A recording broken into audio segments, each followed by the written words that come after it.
આજે આપ સૌને ખબર હશે કે જે સામાન્ય નાગરિકોની રક્ષા માટે જે વ્યવસ્થા સરકાર દ્વારા કરવામાં આવે છે, જેમાં 100 નંબર હોય, 101 નંબર હોય, 108 હોય, 1930 હોય, આ તમામ નંબરની જગ્યાએ સરકાર દ્વારા 112 જનરક્ષક લોન્ચ કરવામાં ગુજરાતમાં આવ્યું હતું. આજે એ જનરક્ષકના જે પાયલોટો છે કે જેમને પાયલોટ કહેવામાં આવે છે, એ પાયલોટો આજે ક્યાંક ને ક્યાંક દુખી છે. આજે આ પાયલોટોની 112ની ભરતી ફેબ્રુઆરી મહિનામાં કરવામાં આવી હતી, પરંતુ ફેબ્રુઆરીથી ડિસેમ્બર થવામાં આવ્યો ત્યારે આજની પરિસ્થિતિ એ છે કે 150 થી પણ વધારે એટલે કે 150 થી પણ વધારે પાયલોટો જે છે એમને હજી સુધી ઓર્ડર આપવામાં નથી આવ્યો. આજે આ તમામ પાયલોટો જોડે 12,000 રૂપિયાના નામે ટ્રેનિંગના નામે ઉઘરાવવામાં આવ્યા છે. આજે આ તમામ લોકોની પરીક્ષા ભરતી પ્રક્રિયા ફેબ્રુઆરીમાં કરવામાં આવી હતી, એટલે લગભગ 10 મહિના વીતી ગયા. ત્યારે યુવાનો વિરોધી માનસિકતા કેવી રીતે ભારતીય જનતા પાર્ટી ધરાવે છે. આજે મોટી મોટી રોજગારીની વાતો કરવામાં આવે છે, પરંતુ ફેબ્રુઆરીથી લઈને ડિસેમ્બર થવામાં આવ્યો ત્યાં સુધી હજી એ લોકોને ઓર્ડર આપવામાં નથી આવ્યો. એ લોકો વારંવાર કંપનીએ જાય છે, ત્યાં રજૂઆત કરે છે, HR માંથી એમને યોગ્ય જવાબ આપવામાં નથી આવતો. એટલે કે હજી પણ 150 જેટલા પાયલોટો જે છે એમને 10 મહિના વીત્યા છતાં એ લોકોને ઓર્ડર આપવામાં નથી આવ્યો. બીજો પ્રશ્ન એ છે કે તમામ જગ્યાએ સરકાર દ્વારા એ લોકોને પગાર ચૂકવણું કરવામાં આવ્યું છે, પરંતુ 112ના જે પાયલોટો છે એમની આજે 13 તારીખ થઈ છતાં એ લોકોને પગાર ચૂકવવામાં આવ્યો નથી. આજે આ પાયલોટોને પોતાના ઘરથી 100-200 કિલોમીટર દૂર એમને નોકરી આપવામાં આવી છે. કોઈ ભાડાના ઘરે રહેતું હોય, કોઈકને EMI ચાલતી હોય, કોઈ પરિવારના સાથે રહેતું હોય, કોઈકના બાળકો આજે સરકારી સ્કૂલો તો ભારતીય જનતા પાર્ટીએ સારી રાખી નથી, તો પ્રાઇવેટ સ્કૂલોમાં ભણતા હોય, ત્યારે આ તમામ ખર્ચો 15 થી 20,000 રૂપિયામાં પાયલોટોએ કરવાનો હોય છે. એમાં પણ 13 મહિના 13 તારીખ થઈ તેમ છતાં 13 તારીખ સુધી આજે એ લોકોને પગાર ચૂકવવામાં આવ્યું નથી. સાથે સાથે જે ફેબ્રુઆરીમાં આ લોકોને ઓર્ડર આપવાની વાત કરી હતી ત્યારે એમનું કંઈક ના કંઈક એક કે બે બેંકમાં એ લોકોનું અકાઉન્ટ ખોલાવવામાં આવ્યું હતું, સેલરી એકાઉન્ટ. આજે સેલરી એકાઉન્ટ ફેબ્રુઆરીમાં ખોલાવવામાં આવ્યું, પરંતુ હજી સુધી તો એ લોકોને ઓર્ડર મળ્યા નથી. એટલે એ સેલરી એકાઉન્ટ એ ક્યાંક ને ક્યાંક સેવિંગ એકાઉન્ટમાં કન્વર્ટ થઈ ગયું અને મિનિમમ બેલેન્સના નામે એ લોકોના રૂપિયા કપાઈ રહ્યા છે. મતલબ કે આજે તમે એ લોકો જોડે 12,000 રૂપિયા ટ્રેનિંગના નામે લો છો, આજે તમે એમને ઓર્ડર નથી આપી રહ્યા, તમે એમને વારંવાર ધક્કો ખવડાવી રહ્યા છો, તમે યુવાનો વિરોધી માનસિકતા બતાવી રહ્યા છો. 13 તારીખ થાય તેમ છતાં સુધી તમે પગાર નથી ચૂકવી રહ્યા.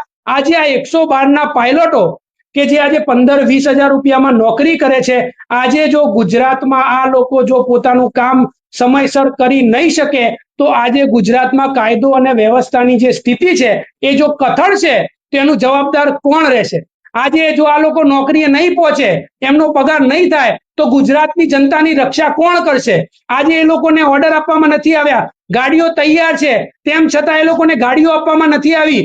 આજે પ્રદેશ અધ્યક્ષના નામે કરોડોનો ખર્ચો થાય છે, ભારતીય જનતા પાર્ટીના મંત્રીમંડળના નામે કરોડોનો ખર્ચો થાય છે, ભારતીય જનતા પાર્ટીના યુવા નેતાઓને સ્વામી વિવેકાનંદ યુવક સેવક બોર્ડના નામે 100 કરોડ રૂપિયાના પગાર ચૂકવાય છે. પરંતુ આજે જે લોકો તમને ટેક્સ આપે છે, જે ગુજરાતની જનતાની સેવા કરે છે, ગુજરાતની જનતા માટે સદંતર દિવસ રાત જોયા વગર કામ કરે છે, એવા 112ના પાયલોટોને 13 તારીખ સુધી પગાર ચૂકવણું કરવામાં ના આવે, 150 લોકો જેટલા લોકોને આજે ઓર્ડર આપવામાં ના આવે, ત્યારે આજે આ ખૂબ જ ગંભીર બાબત છે.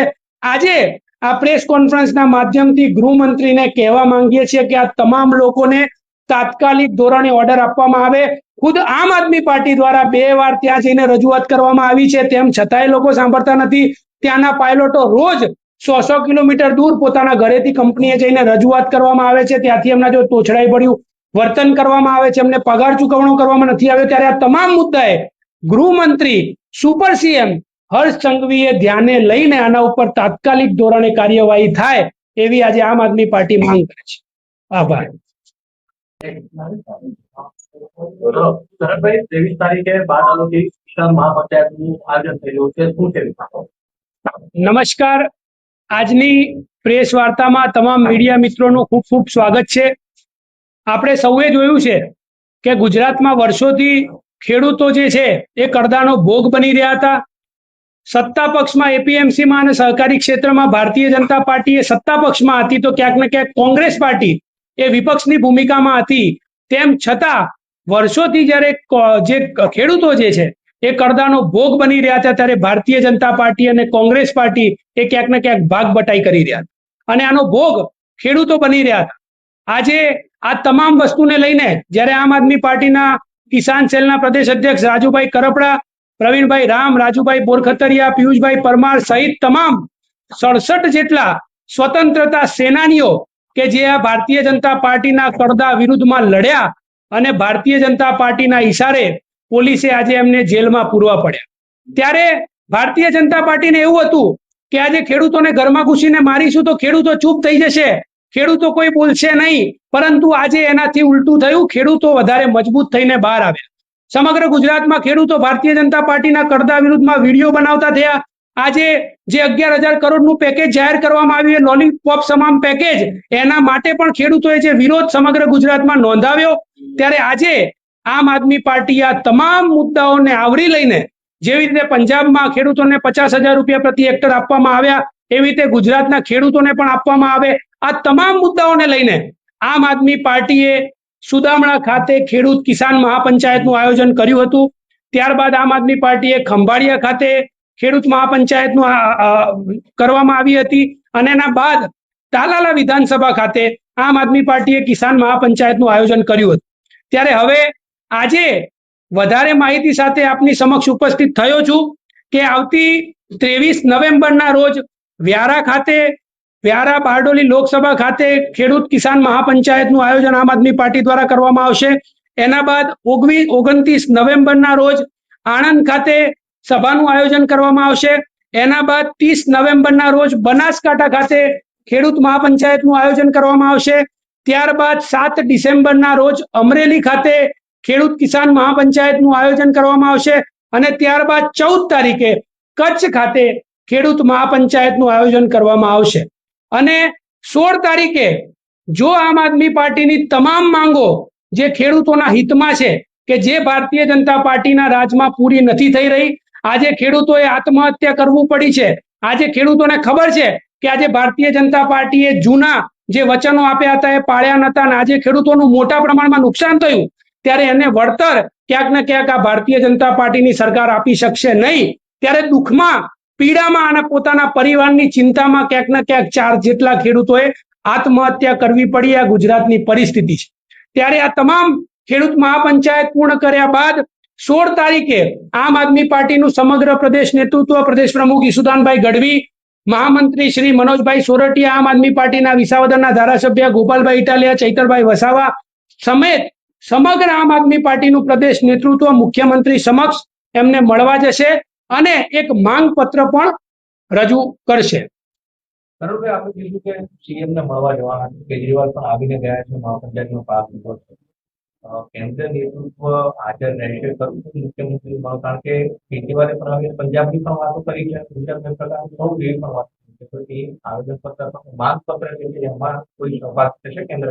હાલ પૂરતું જે પ્રમાણે 16 તારીખે મુખ્યમંત્રીને મળવા જવાનું છે, એમાં આમ આદમી પાર્ટીનું પ્રદેશ નેતૃત્વ, પ્રદેશ પ્રમુખથી લઈને આમ આદમી પાર્ટીના તમામ ધારાસભ્યો શ્રી મનોજભાઈ સોરઠિયા સહિત તમામ આગેવાનો, સાગરભાઈ રબારી સહિત નેતૃત્વ મુખ્યમંત્રીને મળવા જશે અને ત્યારબાદ આગામી જે આમ આદમી પાર્ટી ખેડૂતો માટે જે લડાઈ છે, જ્યાં સુધી ખેડૂતોના હક અને અધિકારનું એમને વળતર નહીં મળે ત્યાં સુધી આ લડાઈ ચાલુ રહેશે.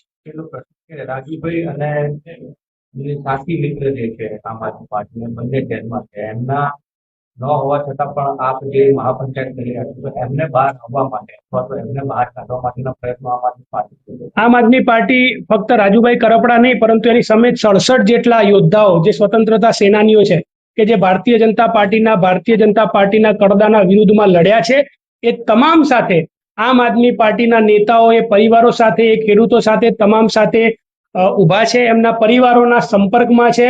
જે પણ લીગલી પ્રોસિજર ચાલુ રહી છે એમાં પણ આમ આદમી પાર્ટી સતત એ લોકો સાથે છે અને જ્યાં જ્યાં જરૂર પડશે આમ આદમી પાર્ટી એમની સાથે ઊભી રહેવા તૈયાર છે અને ઊભી રહેશે. અને હેમંત થવા અને ઉમેશ મકવાણા મહાપંચાયતમાં હાજર રહેશે કે નહીં, કોણ રહેશે, કોણ નહીં? આમ આદમી પાર્ટીના તમામ જે ધારાસભ્યો છે, સુધીરભાઈ છે કે હેમંતભાઈ છે, તમામ પ્રદેશ નેતૃત્વ, તમામ લોકો આ આમાં સભામાં મુખ્યમંત્રીને જે માગપત્ર આપવાનું છે એમાં હાજર રહેશે. ના, આમ આદમી પાર્ટીના જે 4 ધારાસભ્યો છે એ 4 ધારાસભ્યો અત્યારે હાજર રહેશે. ચૈતરભાઈ વસાવાએ દાવો કર્યો કે તમે 1 લાખ ભારતીય જનતા પાર્ટીના કાર્યકરોને આમ આદમી પાર્ટીમાં મોકલીશું. કેવી રીતે? આમ આદમી પાર્ટીએ જ્યારથી વિસાવદરની ચૂંટણી પૂરી થઈ છે અને જેવી રીતે ભારતીય જનતા પાર્ટીએ યુવાનો હોય, મહિલાઓ હોય, પીડિતો હોય, શોષિતો હોય, તમામ લોકો આજે ભારતીય જનતા પાર્ટીથી ક્યાંક ને ક્યાંક ત્રસ્ત છે. આજે ખેડૂતો જોડે વર્ષોથી કડદો થઈ રહ્યો હતો. આજે ખેડૂતો આત્મહત્યા કરવા ઉપર વિચારી રહ્યા છે. આવી પરિસ્થિતિનું નિર્માણ થયું તેમ છતાં ભારતીય જનતા પાર્ટીના નેતાઓ એ પ્રદેશ અધ્યક્ષના સ્વાગતમાં વ્યસ્ત છે. આજે ભારતીય જનતા પાર્ટીના નેતાઓ સ્વદેશીની વાતો કરે છે અને સ્વદેશીના પ્રોગ્રામમાં આજે ચાઇનીઝ દીવડાઓ લઈને એ લોકો ઉપસ્થિત થઈ રહ્યા છે. આજે એક તરફ ખેડૂતો આત્મહત્યા કરી રહ્યા છે અને બીજી બાજુ નવા મંત્રીમંડળના વિસ્તરણની ચર્ચા થઈ રહી છે, નવા મંત્રીઓનું સ્વાગત થઈ રહ્યું છે. પણ ખરેખર જે લોકોને ભારતીય જનતા પાર્ટીની જરૂરિયાત હતી ત્યાં ભારતીય જનતા પાર્ટીના નેતાઓ હાજર ના રહ્યા અને ક્યાંક ને ક્યાંક ખેડૂતોના જોડે આજે આ સરકાર ઊભી નથી રહી. ત્યારે તમામ ગુજરાતની જનતા હવે જાગૃત થઈ છે અને આમ આદમી પાર્ટી સાથે, ખેડૂતો સાથે તમામ લોકો આજે લડવાના મૂડમાં છે. આટલી બધી ખેડૂત મહાપંચાયતો થઈ રહી છે તો ખરેખર આનાથી ખેડૂતોને ફાયદો થશે ખરા કે માત્ર રાજકારણ જ થશે? ખેડૂતોના નામે કોંગ્રેસ હોય, આમ આદમી પાર્ટી હોય કે ભાઈ ભારતીય જનતા પાર્ટી દર વખતે એક વોટ બેંક તરીકે ખેડૂતોને જોવામાં આવે છે ને એમને મોટા મોટા દાવાઓ કરવામાં આવે છે. તો આ ખેડૂત મહાપંચાયતને જેને આખી શેરીઓ થઈ છે એનાથી ખેડૂતોના હિતમાં કંઈક થશે ખરા? જો ખરેખર આટલા 35 વર્ષથી ભારતીય જનતા પાર્ટી સત્તા પક્ષમાં હતી, એપીએમસીમાં તો કોંગ્રેસ વિપક્ષમાં હતી, વર્ષોથી ખેડૂતો જોડે કડદો થઈ રહ્યો હતો. જો ખરેખર આ લોકોએ કડદો બંધ કરાવી દીધો હોત તો આમ આદમી પાર્ટી અત્યારે આ મુદ્દો ઉપાડવાની અને ખેડૂતોને સાથે રહીને આ મહાપંચાયત કરવાની જરૂરિયાત ના પડી હોત. પણ ક્યાંક ને ક્યાંક ભારતીય જનતા પાર્ટી અને કોંગ્રેસની જે ભાગ બટાઈ છે એનો ભોગ વર્ષોથી ખેડૂતો બન્યા. ત્યારે આમ આદમી પાર્ટીના કિસાન સેલના પ્રદેશ અધ્યક્ષ રાજુભાઈ કરપડાએ ખેડૂતો સાથે રહીને આ મુદ્દો ઉપાડ્યો અને હજી પણ આટલી મહાપંચાયત નહીં, જ્યાં સુધી ખેડૂતોને ન્યાય નહીં મળે ત્યાં સુધી આમ આદમી પાર્ટી આ લડત ચાલુ રહેશે અને આમ આદમી પાર્ટી ખેડૂતોને ન્યાય અપાવીને રહેશે.